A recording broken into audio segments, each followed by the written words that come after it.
Assalamualaikum warahmatullahi wabarakatuh. Selamat sore sahabatku petani dimanapun berada. Jumpa lagi dengan petani cakep. Oke sahabat petani, seperti biasa dalam video kali ini saya akan mereview tanaman jagung P32, yang mana tanaman jagung ini kemarin ditanam tanpa dilakukan pengolahan tanah ataupun pengolahan lahan ya. Jadi setelah jagung dipanen terus dilakukan penanaman ulang lagi. Untuk penanaman yang pertama tentunya dalam perlakuan benih ya, perlakuan benih tetap menggunakan cara pemberian insektisida ya di dalam pencampuran benih sebelum dilakukan penanaman. Terus pembuatan tempat untuk kita lakukan penanaman biasanya dalam melakukan penanaman jagung di kowak ya, ataupun dilakukan penajuan. Untuk benih jagung dengan jarak tanam yang kita terapkan itu standar sesuai di daerah kami ya. Biasanya ke depan itu sekitar 30-an 5, terus lebar ke samping sekitar 60.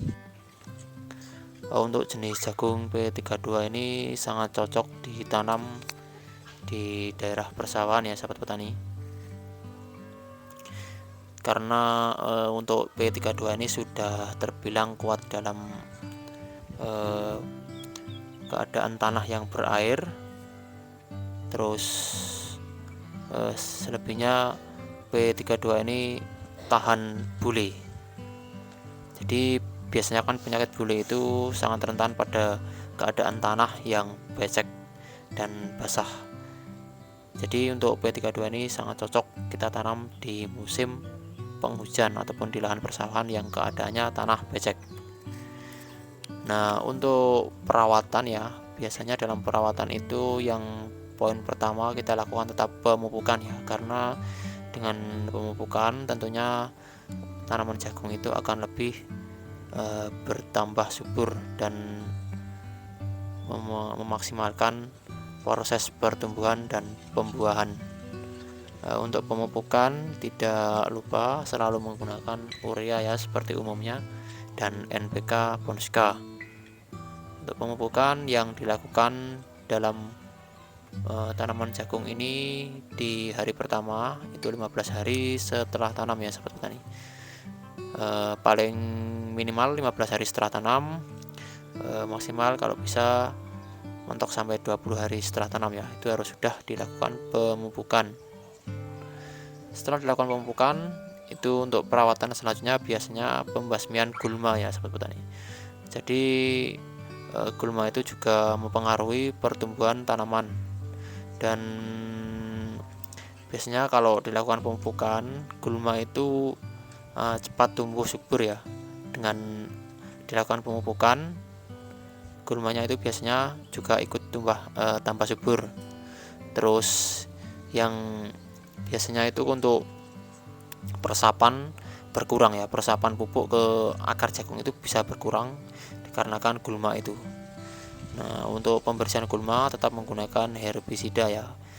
Untuk di awal kondisi jagung yang masih di usia 20-an hari itu kita anjurkan untuk pembersihan gulma menggunakan seperti halnya yang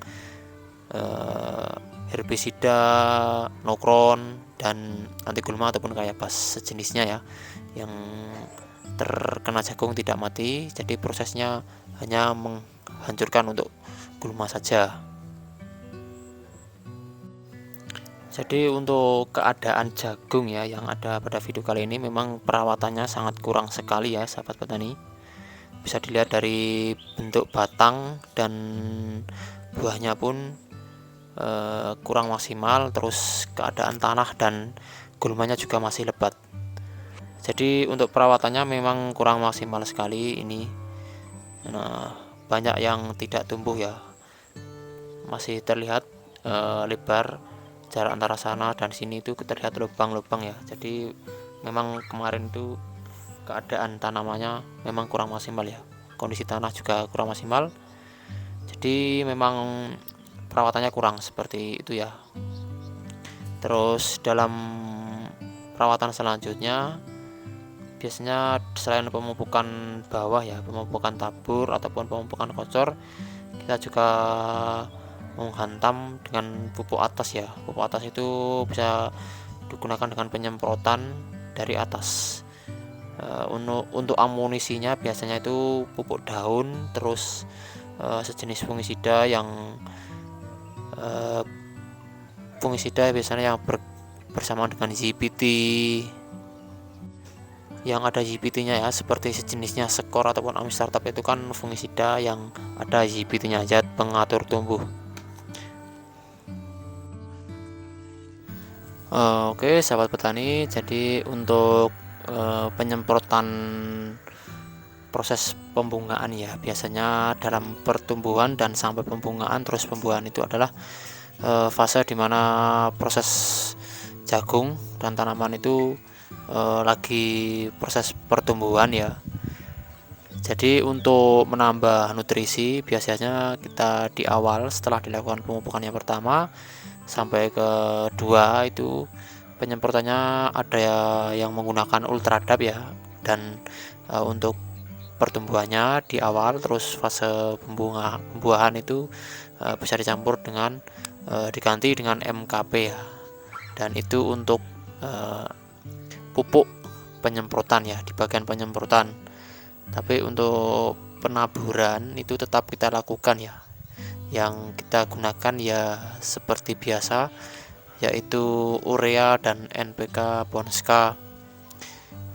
Dan perawatan yang lain bisa kita lakukan juga pada saat jagung sudah pada seperti di video kali ini ya, kondisi buah itu sudah agak keras, itu bisa kita lakukan pembersihan daun. Nah seperti pada video kali ini kita lakukan pembersihan daun bagian bawah ya.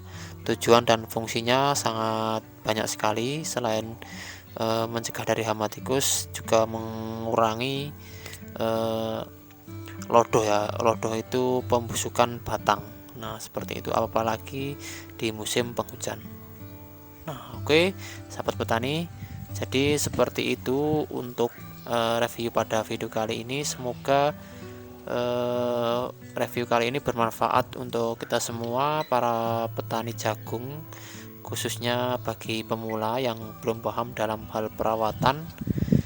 Dan jangan lupa sahabat petani, dukung terus channel ini ya, biar lebih berkembang dan semangat mengupload video terbaru khususnya dalam bidang pertanian. Oke, untuk video kali ini mungkin itu dulu. Apabila ada kurang lebihnya perkataan ataupun video yang kurang jelas, mohon maaf yang sebesar-besarnya. Akhiri kata dari saya, wassalamualaikum warahmatullahi wabarakatuh. Petani Indonesia sukses selalu, jaya selalu, mantap.